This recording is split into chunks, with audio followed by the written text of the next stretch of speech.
Hey everyone, welcome back. If you're new to this channel, please don't forget to hit the subscribe button. In this video, we will be talking about the new iPad Air 3rd generation, which is also known as the iPad Air 2019. I'll be sharing with you my personal experience with this iPad and how this iPad made my life easier and more productive. If this was before September 2019, I would have never recommended you guys to buy an iPad. In fact, I wouldn't have bought it myself. But let me tell you this, buying an iPad is much more beneficial than earlier.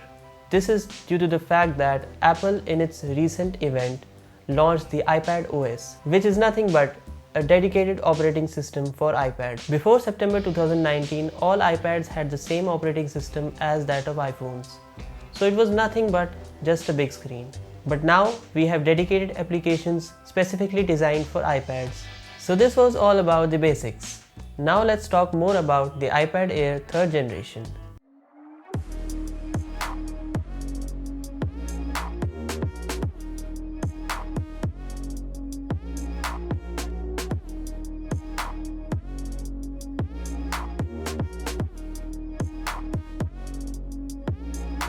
My personal experience with this iPad has been amazing. Honestly, it is worth every penny. And I never thought that I will be so dependent on it that most of the time I tend to forget where my laptop or phone is. So, does that mean it can replace a laptop or phone?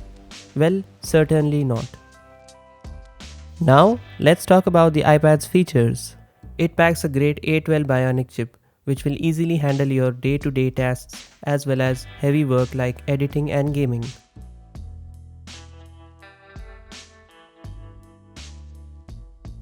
I can easily play PUBG on this in high settings without any problem or lag.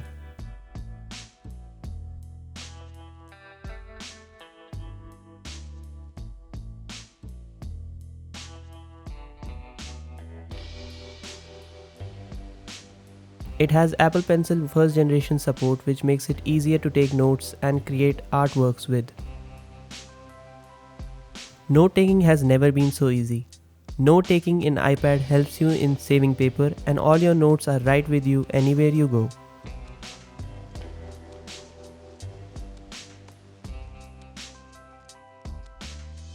Also, this iPad has a large display size that is equal to that of iPad Pro 2018.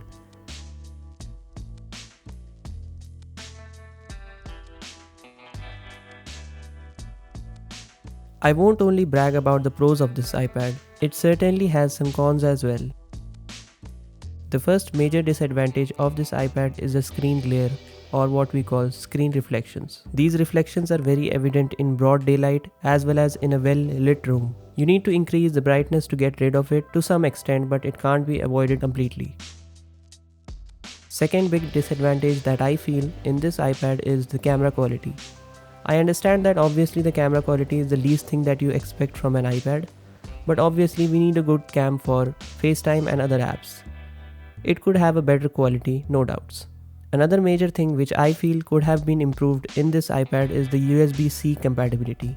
It yet uses the old Lightning jack, which is quite outdated in the current time. USB-C would allow greater compatibility, but maybe Apple has cleverly reserved that feature for the Pro versions. So overall, I would like to highlight few points about this iPad.